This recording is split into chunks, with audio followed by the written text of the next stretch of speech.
Hello, ladies and gentlemen. Today, we are going to be talking about Season 14 of Destiny, which came out this past Tuesday with a lot of errors. So many issues that some of which still have not been fixed, and it is currently Saturday. They will probably be fixed by the next weekly reset, but who knows? Maybe they won't. I don't know. So to start things off, we are going to talk about the story just a little bit.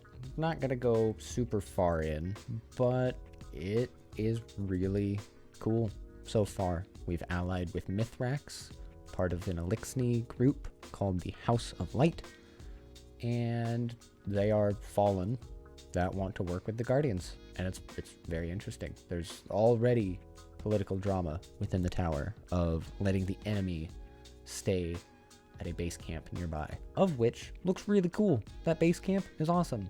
Looks so cool. You know, we got to go there as the end of the first mission, and I thought that was going to be it. I didn't think we were ever going to get to go back, but you can. You can just go back and visit whenever you want. And there's stuff to interact with that shows you lore and has people talking and explaining things, and it is very interesting. It's really cool. I love it. And of course, we must talk about the elephant in the room, the fact that the sun is now gone because the last city has been plunged into a Vex simulation, or a Vex simulation has been thrown over the last city. One of those two, both of which are terrifying ideas, but it is just eternally night, kind of like a purple night, a little purple. Looks kind of nice, you know? I'm not gonna lie, it looks really cool. But because we have allied with House Light, there are even Elixni on the tower. Like these vending machine guys. They're just vibing, just trying to figure out how to get a soda, how to get a little snack. Could somebody please help them? Drifter, Ada, somebody. You're right there. Just press the button for them. Speaking of Ada 1, Transmog is now in the game. It works pretty seamlessly. You get 5 Transmog tokens for completing like the beginning quest for this season, and you get another 5 Transmog tokens for completing the beginning quest for Transmog. Plus, I believe you get one free one because I have 11. Well, had 11, and you're only supposed to get 10, 5 and 5. So I think it just gives you one as part of the tutorial because it forces you to transmog a piece of gear in the tutorial. Now, yes, the grind is kind of annoying. You have to kill enemies to get this material, to then buy a bounty, and do that bounty to get another material, and convert that material into your final transmog token. The bounties are okay. I had one for Gambit that was play 7 games of Gambit and get 200 art kills.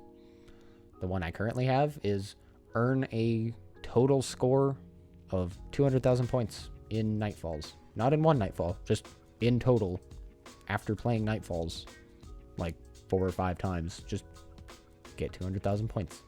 Pretty simple. You can only grab 10 of those per season. This season allows you to have 20 Transmog tokens. I've already used 10. I didn't think I had, but I had. So maybe I will run out. You can buy Transmog tokens for silver if you wish. 1 Transmog token is 300 silver.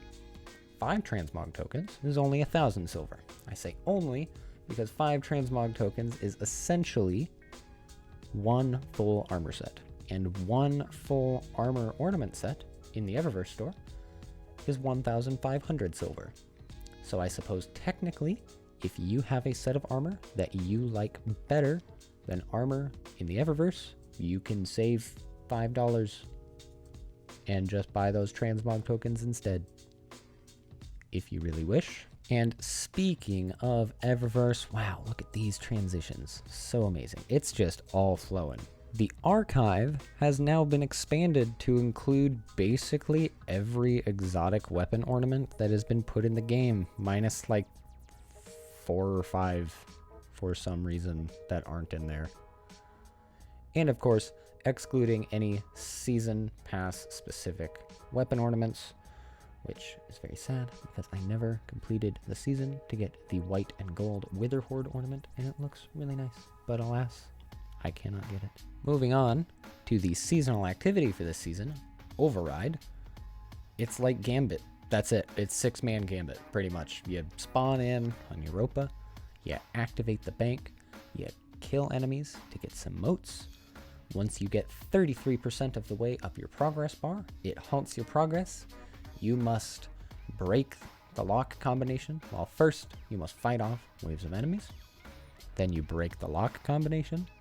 And then you climb up the tower and you reset the bank. And then you keep going to the next 33 and the next 33 until you're done. During these phases, sometimes a portal will open and allow you to travel into the Vex network. Basically like invading in Gambit. Once you do that, there are enemies and a champion inside. Killing the champion allows you to pick up a data spike, taking the data spike back through the exit portal into the real world and depositing it into your bank is the equivalent of like 30 motes or something. It's a large amount. That's more than 10 because the bar moves quite a bit more.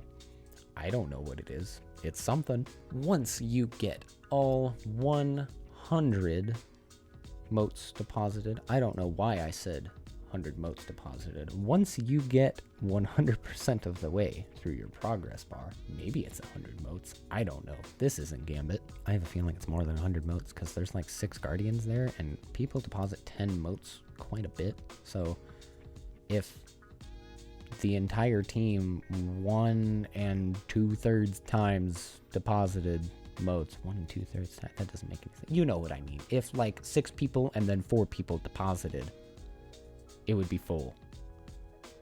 So I'm pretty sure it's more than 100 motes. Maybe it's 100 motes like per phase. Anyway, once you are done with that, you go through the portal, move your way through an obstacle course with death lasers and death walls and pits of death because you spawn the green platforms for your servitor upgrade, and people don't know that you can't jump on the platforms while they are still phasing into reality and they fall to their deaths.